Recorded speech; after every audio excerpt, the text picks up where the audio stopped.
interpretation there from a legal point of view. But the worst of all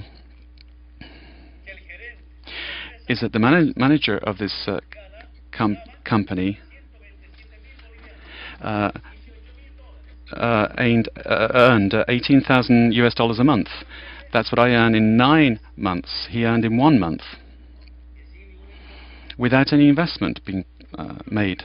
So I'd like to tell you that 3 years ago we started preparing for the nationalization, and the former president, José Luis Rodríguez Zapatero of Spain, told me here at the UN in New York that he would guarantee that the company would invest. Unfortunately, in the dialogue that we've had with our company, all we've done is lose over 3 years. And it should have been nationalized 3 years ago, in fact, and now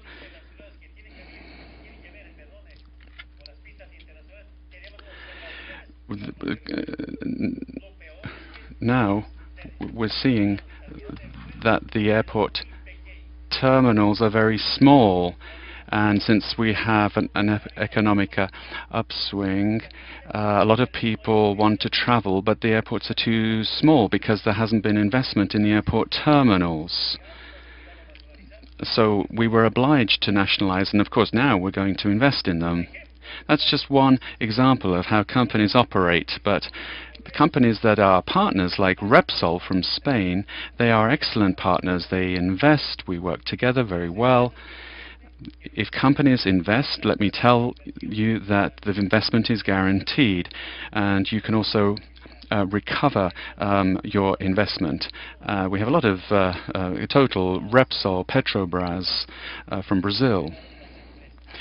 But some companies, I'd like to say to Spain and the Spanish people, that perhaps because of some bad apples, some bad companies, there are some diplomatic differences that we're experiencing. But it's not the fault of the Spanish government, and it's not the fault of the Spanish people. It's the fault of some companies who just come to Bolivia to rob the country, take money home without investing to improve our airports. As I said, their CEO was earning these huge sums with no investment, and all parties have been in Spain have been supporting this nationalization, and we also nationalized Electropass in December. Now in the city, it was 60 cents per kilowatt hour, and in the country it should have been cheaper. How is it possible, however, that that wasn't the case, and my brothers and sisters were having to pay more? We negotiated to try and get one single price, but we had to force that decision through, and next month brothers in rural areas, indigenous peoples, for per kilowatt hour will pay 0.60 cents. So these are social policies that we have to implement in order to improve the social and economic situation, particularly for those that have been most abandoned. On President Chavez. Well, again, let me say how much respect and admiration I have for both Fidel and Hugo.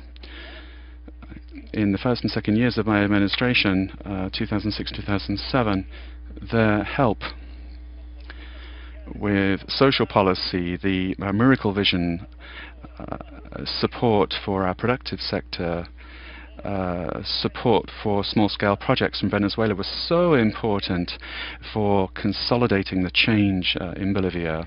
And it really does pain me that Fidel Castro is no longer president, and particularly as well now that my brother President Chavez is in a very difficult spot with his health. And I remember both of them told me, Evo, you have to look after yourself, you have to rest.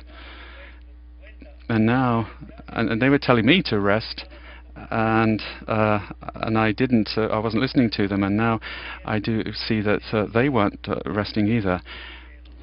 And we've been speaking with the doctors. They tell us he's resting. He's still under treatment. We've spoken with the family. The family is strengthened, of course. The fact that President Chavez is back in Venezuela is strengthening them all. The day before yesterday, I went to an intercultural farmers event, and all of the leaders that spoke there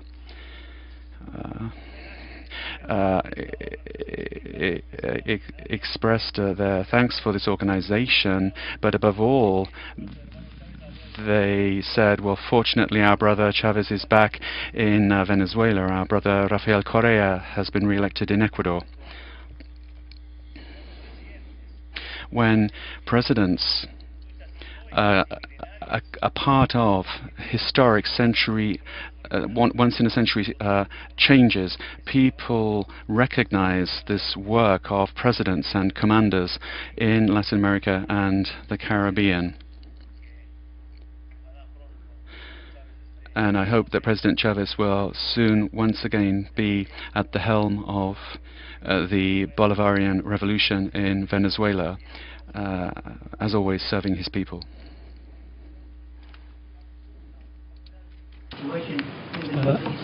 Particularly in the Syrian crisis and in the Iran nuclear, with the Iranian nuclear problems with America.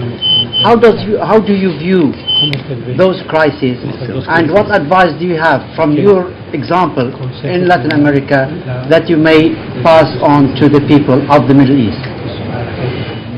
¿Cuál es su opinión sobre la crisis en Siria y el tema de Irán? Thank you. Well, first, some powers have no authority, nor ethics, nor moral authority as presidents to speak about nuclear weapons. Secondly, conflicts within countries is provoked by capitalism, and then they intervene militarily. A good example is Libya and Gaddafi. It was the Libyan oil for some powers. I should say I was in a meeting with heads of state in Europe, and I was asking one of the presidents, well, now who's in charge of Libyan oil? And the president said, no, don't ask me, ask the other president, another European president. So with the pretext of social conflict, nuclear weapons, drug trafficking, or weapons of mass destruction for humanity, these are all pretexts to intervene and take over the natural resources in that country. We understand exactly what's going on. Anti-capitalist governments and anti-imperialist governments are accused of being drug trafficking and fomenting internal conflict, and then, of course, you need an intervention. But ultimately, it's not social. It's really about natural resources, not social conflict.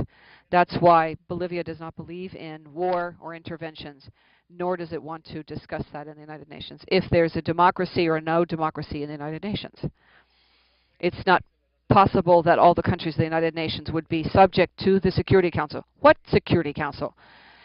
It's an Insecurity Council for mankind around the world. That would be another discussion. So, well, as peoples, we need to avoid any social conflict.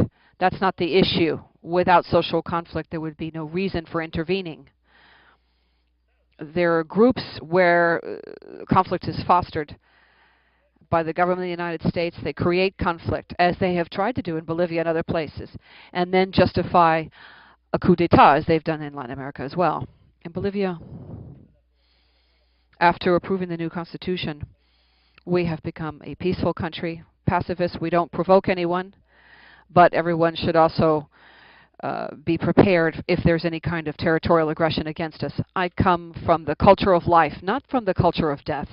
I do not share policies or actions around death as being planned by the Security Council. And there we have huge differences of opinion. As a president, as a government, and as a country within the United Nations. Once again, that will be an ongoing discussion in order to make the United Nations more democratic. Another example is the economic blockade against Cuba, the embargo. 2 or 3 countries rejected. All countries in the world support Cuba.